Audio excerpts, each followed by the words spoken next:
Hi, this is CA Firoz. Today we are going to discuss very important and hot topic regarding bulk generate EBRC.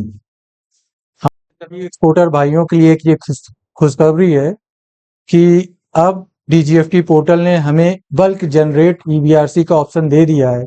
Normally हमें करना क्या पड़ रहा था, 1 by 1 एक EBRC हमें जनरेट करने के लिए बहुत लंबा प्रोसेस फॉलो करना पड़ता था। अब यहाँ पर हमें एक साथ कई EBRC हम यहाँ पर जनरेट कर सकते हैं।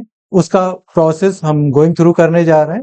Today we will understand how to generate bulk EBRC. First of all, we will understand the notification. You can see here, one notification will come at 14th August 2024. इसमें इन्होंने बताया था API integration and bulk upload facility for self certification of EBRC. इसकी जो इन्होंने effective date बताई है, effective from 20th अगस्त 2024, तब से ये इफेक्टिव है। नॉर्मली हमारा 20 अगस्त से ये बल्क अपलोडेशन का जो ऑप्शन है हाईलाइट हुआ और इसकी गाइडलाइंस भी DGFT पोर्टल ने दे रखी है। यहाँ पर आप देख सकते हैं, ये इसकी गाइडलाइंस है, DGFT पोर्टल ने जो दिया है उसके अकॉर्डिंग उसको हमें गो थ्रू करना है, उसी के अकॉर्डिंग हमें बल्क EBRC जनरेट करना है। हमें बहुत ध्यान से पहले इसको पढ़ना है, फिर उसके बाद करना है। यहाँ पे हम बेसिक कुछ पॉइंट यहाँ पे आपको हम बताएंगे जिसको आप अंडरस्टैंड करेंगे। वो सारे पॉइंट इस गाइडलाइंस में दिए हुए हैं। इस गाइडलाइंस का लिंक और जो ट्रेड नोटिस का लिंक हम इसी के डिस्क्रिप्शन बॉक्स में, अपनी वीडियो के डिस्क्रिप्शन बॉक्स में ऐड कर देंगे। यहाँ पर हम समझते हैं कि जैसे ही हमें बल्क जनरेट EBRC पे हम जैसे ही हम क्लिक करेंगे तो हमें इस तरह का स्क्रीन शो होगा। इसमें सबसे पहले हमें करना क्या है, हमें सबसे पहले बल्क जनरेट EBRC को क्लिक करना है।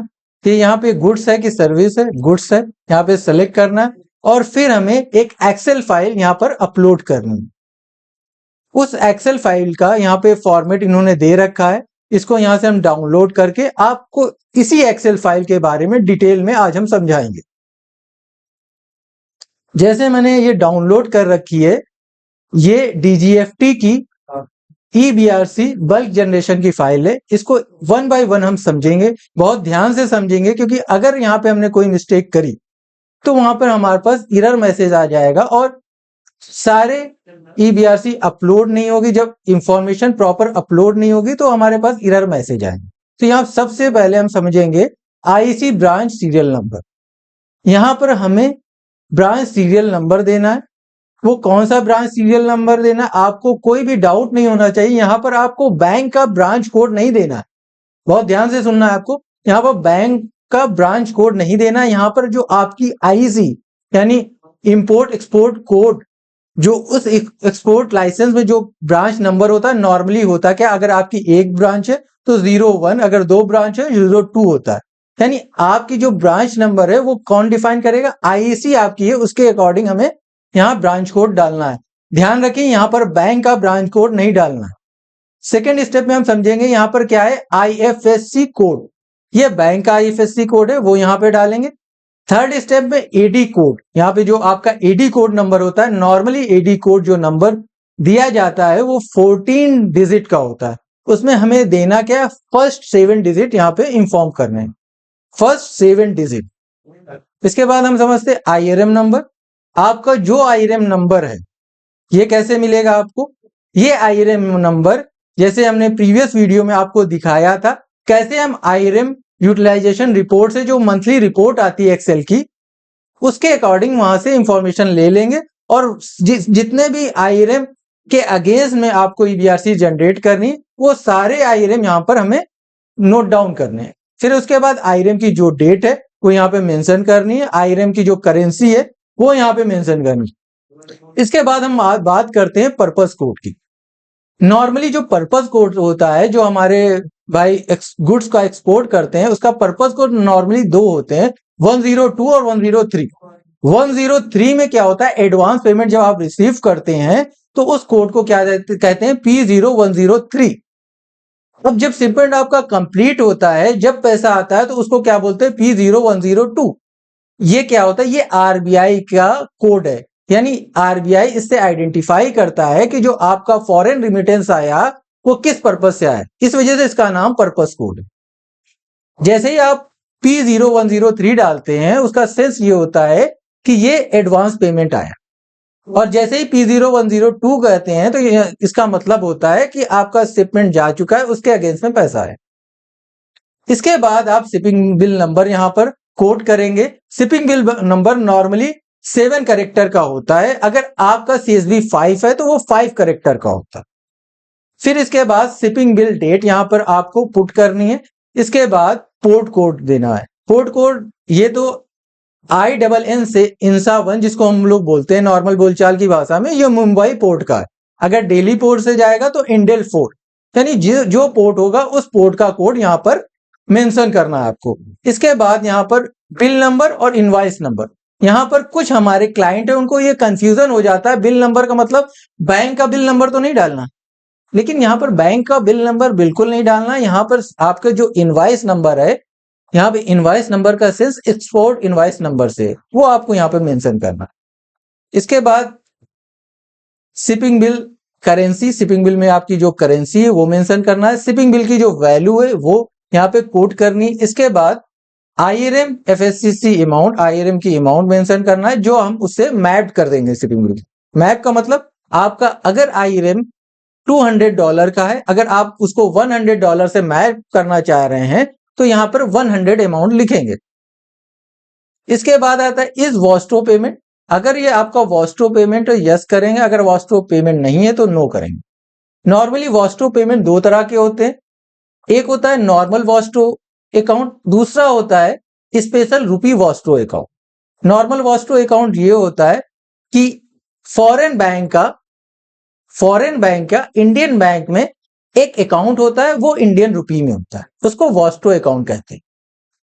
और वॉस्टो स्पेशल रुपी अकाउंट में ज्यादा डिफरेंस नहीं, बस इतना डिफरेंस है, वॉस्टो अकाउंट जो होता है वो एक ट्रांजिट अकाउंट की तरह काम करता है, और स्पेशल रुपी वॉस्टो अकाउंट में इसमें फिजिकल INR अमाउंट डिपॉजिटेड हो। इसके बाद हम बात करते हैं ORM अमाउंट। अगर कोई ORM अमाउंट है, यानी आपके जो एक्सपोर्ट से रिलेटेड आपका कुछ ORM, यानी आपने कुछ पेमेंट भी किया है, जिसको आउटवर्ड रिमिटेंस मैसेज कहते हैं, वो अमाउंट यहाँ पर कोट करनी। इसके बाद थर्ड पार्टी एक्सपोर्ट। अगर आपका जो पेमेंट आया है वो थर्ड पार्टी से आया, यानी मसला है कि आपने अगर एक्सपोर्ट किया मिस्टर ए को, और मिस्टर ए का रिप्रेजेंटेटिव मिस्टर बी है, और मिस्टर बी से हमें पेमेंट आ रहा है, यानी हमें पेमेंट कैसे नॉर्मल कंडीशन में आना चाहिए, मिस्टर ए से, लेकिन पेमेंट किससे आ रहा है, मिस्टर बी से। तो हमारे जो शिपिंग बिल में है, जो शिपिंग बिल में कंसाइनी नेम क्या आ रहा है, कंसाइनी नेम हमारा आता है मिस्टर ए, लेकिन मिस्टर बी से जैसे ही पेमेंट आता है तो यहाँ पे उसको क्या बोलते हैं, थर्ड पार्टी एक्सपोर्ट। लेकिन ये जो मिस्टर बी है, जो एक्सपोर्ट का जो हमारा एक्सपोर्ट इनवाइस है, इसमें मिस्टर बी का नाम होना मैंडेटरी है, तभी आप EDPMS में क्लोजर डाल सकते हैं। फर्दर हम डिटेल में डिस्कस किसी और वीडियो में करेंगे। यहाँ पर हम आगे बात करते हैं कमीशन। आपका जो भी कमीशन, यानी यहाँ पे आपने दो कलर दिए देख रहे होंगे। फर्स्ट कलर का सेंस यहाँ पे होता है, जैसा कि DGFT ने यहाँ पे कोट किया है, फर्स्ट जो येलो कलर से हाईलाइटेड है वो मैंडेटरी फील्ड है, और जो लाइट पिंक कलर से हाईलाइटेड है वो नॉन मैंडेटरी फील्ड है। तो ये सिर्फ DGFT को इंफॉर्मेशन चाहिए कि आपकी FOB वैल्यू कितनी, उस बेसिस पे यहाँ पे फर्स्ट हाफ में आपको ये बताना है आपका रियलाइजेशन कितना हुआ, उसको कितना मैप्ड किया। सेकेंड स्टेप में जो ये नॉन मैंडेटरी फील्ड है, इसमें सिर्फ आपको इंफॉर्मेटिव पूछ रहा है कि आपका कमीशन कितना निकला, आपका डिस्काउंट आपने कितना दिया, यहाँ पे इंश्योरेंस का कितना पेमेंट किया, और फर्दर अदर डिडक्शन जैसे बैंक चार्जेस होते हैं वो सारे यहाँ पर कंसीडर करते। अब इसके बाद आप देख रहे होंगे येलो से हाईलाइटेड, आप ये सोचेंगे इसको भी फिल करना, नहीं, अगर आप एक्सपोर्टर ऑफ गुड्स हैं तो आपको यहाँ पर कुछ भी इंफॉर्मेशन देने की जरूरत नहीं, क्योंकि ये स्पेसिफिकली किसके लिए, सर्विस एक्सपोर्ट करने वालों के, जो एक्सपोर्ट ऑफ सर्विस करते हैं उनके लिए ये दो फील्ड है। अगर आप एक्सपोर्ट ऑफ गुड्स करते हैं तो आपके लिए ये दोनों फील्ड नहीं, आपको सिर्फ इतनी ही फील्ड फिल करनी है जो यहाँ पर येलो से फिल है, बाकी ये ऑप्शनल फील्ड है। ये आपसे इंफॉर्मेशन डीजीएफटी चाह रहा है, आप इंफॉर्म कर दीजिए ताकि उनको एफओबी वैल्यू का पता हो जाए। अब यहां पर आप यहां पर जान चुके हैं जो मेन फील्ड है जिसमें ज्यादा से ज्यादा लोगों का कंफ्यूजन है, आईसी ब्रांच कोड, यानी आईसी ब्रांच कोड में बैंक का ब्रांच कोड नहीं डालना। दूसरा जो कंफ्यूजिंग पॉइंट है यहां पर पर्पस कोड। पर्पस कोड को ध्यान रखना है कि एडवांस पेमेंट आया है, आपकी फाइनल पेमेंट आया है। ये आपके आईरेम की जो लिस्ट आएगी उसके अकॉर्डिंग आप देख सकते हैं। अगर कहीं गलत है तो आप अपने बैंक से बात कर सकते हैं, उसको चेंज करा सकते हैं।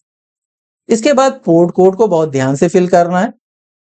जो कंफ्यूजन सब इसके बाद फर्स्ट तो ब्रांच कोड में कंफ्यूजन आया, दूसरे बाद दूसरी कंफ्यूजन यहां पे आ रही लोगों को, बिल नंबर और इनवॉइस नंबर। यहां पर बैंक का बिल नंबर बिल्कुल नहीं डालना है। एज पर डीजीएफटी गाइडलाइन यहां पे बैंक का बिल नंबर नहीं डालना, हमें एक्सपोर्ट इनवॉइस नंबर का। और यहाँ पे शिपिंग बिल, बाकी फर्दर नॉर्मल इंफॉर्मेशन है वो आप फिलअप कर सकते हैं। वॉस्ट्रो और स्पेशल रूपी वॉस्ट्रो अकाउंट स्पेशल पॉइंट है, इसको आप अंडरस्टैंड कर सकते हैं। जो मैंने बताया डिटेल में आपको इसके बारे में जानना है तो आप हमसे कांटेक्ट कर सकते हैं। इसके अलावा थर्ड पार्टी पेमेंट, इसके ये भी थोड़ा सा यूनिक पॉइंट है। आप अगर इस बिजनेस में इन्वॉल्व हैं तो आपको आइडिया होगा, तो इसमें कोई अगर कंफ्यूजन है तो आप इसके बारे में हमसे डिस्कस कर सकते हैं। यहाँ पे जो एक्सेल सीट है अगर हमने प्रॉपर फिलअप कर दिया, प्रॉपर फॉर्मेट में फिलअप करके अपलोड करते हैं, जैसे यहाँ पे आप ऑप्शन देख रहे होंगे, यहाँ पे अपलोड का ऑप्शन है। जैसे सारी चीजें आपने प्रॉपर कर दी, यहाँ पे अपलोड कर देंगे। अगर सारी चीजें ठीक है तो यहाँ पर सक्सेसफुल का इंफॉर्मेशन आ जाएगा।